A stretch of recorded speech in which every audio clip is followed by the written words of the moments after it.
Land resources एक बहुत ही important resources है, one of the most important natural resources. इसीलिए सेपरेट टॉपिक आपके बुक में आपको दिया हुआ है। ठीक है, जो भी नेचुरल रिसोर्सेस हैं वो लैंड रिसोर्स को रिलेट करता ही करता है। अब देखिए, आपका जितना भी मिलने वाला वेजिटेशन है, नेचुरल वेजिटेशन, वो आपको लैंड से ही मिलता है। विदाउट लैंड नेचुरल वेजिटेशन आपको नहीं मिलेगा। वाइल्ड लाइफ हो या ह्यूमन लाइफ हो, दोनों के सर्वाइवल के लिए लैंड ज़रूरी है। इसी के साथ साथ जितनी भी इकोनॉमिक एक्टिविटीज़ होती हैं, जैसे ट्रांसपोर्ट हो गया और जितना भी कम्युनिकेशन सिस्टम है वगैरह वगैरह, वो लैंड पे ही होती हैं। अब आपके दिमाग में आ रहा होगा, सर एरोप्लेन तो हवा में उड़ता है, लैंड तो ज़मीन पे ही होता है ना। ठीक है, इसलिए land resources is the most important resources among the natural resources. अब देखिए, इतनी सारी लैंड हमारे पास है, उसको अलग अलग पर्पस के लिए हम यूज़ करते हैं। इसी के साथ इंडिया के अंदर भी बहुत सारी लैंड अवेलेबल है, जिसमें कुछ हिस्सा, कुछ शेयर माउंटेन्स का है, तो कुछ प्लेटूज़ का है, कुछ प्लेन सरफेस का है। परसेंटेज में अगर हम बात करें तो 43% ऑफ लैंड जो है हमारे पास प्लेन एरिया है, जिस पर हम एग्रीकल्चर करते हैं, जिस पर हम इंडस्ट्रीज़ लगाते हैं और वगैरह वगैरह।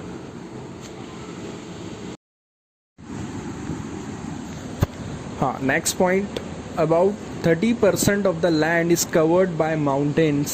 It has perennial rivers and also facilitate tourism. 43% तो प्लेन सरफेस हो गया। उसके बाद 30% जो हमारे लैंड का जो शेयर है वो है उसमें है माउंटेन्स के साथ साथ उसमें पेरेनियल रिवर्स भी आ जाती हैं और कुछ ऐसी प्लेसेस हैं जो famous for the tourism industries. ठीक है, नेक्स्ट पॉइंट आ जाता है, about 27% of the area of the country is the plateau region. ठीक है, जो बचता है वो एरिया हमारा जो लैंड का है वो उसमें प्लेटू रीजन्स आ जाते हैं। आपने 9th क्लास में पढ़ा होगा, पेनिनसुलर प्लेटूज़, वेस्टर्न घाट्स, ईस्टर्न, वो सब इसके अंदर आ जाते हैं। और इन प्लेटूज़ के अंदर हमें क्या है, रिजर्व्स ऑफ मिनरल्स हैं, फॉसिल फ्यूल्स है, एक्सेट्रा है। तो ये हमारा लैंड रिसोर्सेज वाला टॉपिक पूरा कंप्लीट हो गया है। एज इट इज़ पूरे इतने पॉइंट्स इसके अंदर आप फेयर कॉपी में नोट कर लें। इम्पॉर्टेंट पॉइंट्स मैंने बिल्कुल फाइंड आउट करके आपके सामने रखे हैं। नेक्स्ट टॉपिक है लैंड यूटिलाइजेशन। देखिए, लैंड यूटिलाइजेशन ये बड़ा इंपॉर्टेंट टॉपिक आता है। इससे कुछ क्वेश्चंस आते हैं, कुछ इस तरह से क्वेश्चन आते हैं, what is fallow land, what is current fallow land, या what is other than current fallow land. तो यही लैंड यूटिलाइजेशन के अंदर से आपके कवर हो जाते हैं। अब लैंड यूटिलाइजेशंस देखते हैं क्या है। Land resources are use for the following purposes. ठीक है, जो आपका लैंड रिसोर्सेज हैं हम इनको 5 वे में यूज़ करते हैं, या तो आप देख सकते हैं कि क्या पॉइंट्स इसके अंदर आ रहे हैं। पहला पॉइंट है फॉरेस्ट आप जानते ही हैं, इसको ज़्यादा समझाने की ज़रूरत नहीं है। सेकेंड पॉइंट है land not available for cultivation.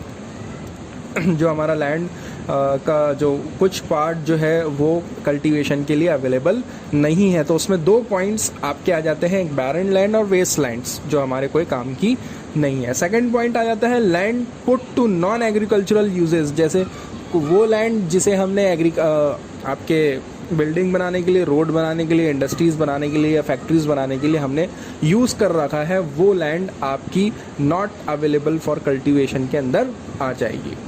ठीक है, थर्ड इसमें देखते हैं, हमारा थर्ड पॉइंट आ जाता है under uncultivated land, other cultivated uncultivated land. इसमें 3 पॉइंट्स आपको देखना है, permanent pastures and grazing lands. Permanent pastures वो ज़मीन जो हमने छोड़ रखी है, इसी तरह से चरवाहे उसको लाइव स्टॉक जो है वो अपना फूड वहाँ से अडॉप्ट करता है। जैसे आप देखते होंगे जो लाइव स्टॉक है जंगलों के अंदर या कुछ एरियो के अंदर छोड़ दिया जाता है, उनके खाना पीना उनको वहीं से मिलता है ग्रेजिंग करके। ठीक है, आप अपनी स्कूल के पीछे भी देख सकते हैं, कुछ ऐसी ज़मीनें हैं जो पड़ी हुई हैं और चरवाहे उस पर चरते रहते हैं। Second, land under miscellaneous tree crops और ग्रोव्स। देखिए, ये ऐसी ज़मीन है जिसमें खुद ही कुछ भी जंगली, आप देखते होंगे जंगली झाड़ उग जाते हैं बहुत सी ज़मीनों के ऊपर रखे अपने आप, हमने नहीं उगाए, लेकिन खुद से वो उग गई है वहाँ पर। इसमें नेक्स्ट देखते हैं कल्टुरेबल वेस्टलैंड्स। कल्टुरेबल वेस्टलैंड्स क्या होता है?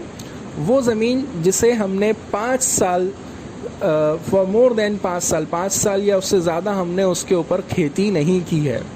Left uncultivated for more than 5 agricultural years, वो ज़मीन को हम कल्टुरेबल वेस्टलैंड्स कहते हैं। ठीक है, नेक्स्ट पॉइंट आ जाता है, 4th पॉइंट हमारा फैलो लैंड। फैलो लैंड में 2 पॉइंट है, करंट फैलो लैंड और other than current fallow land. Current fallow land मतलब वो ज़मीन जिस पे हमने एक साल से कल्टीवेशन नहीं की है। ठीक है, और other than current fallow land वो हो जाती है जिसे हमने 1 से 5 साल के बीच में कोई खेती नहीं की है। लास्ट पॉइंट आ जाता है 5th point, net sown area.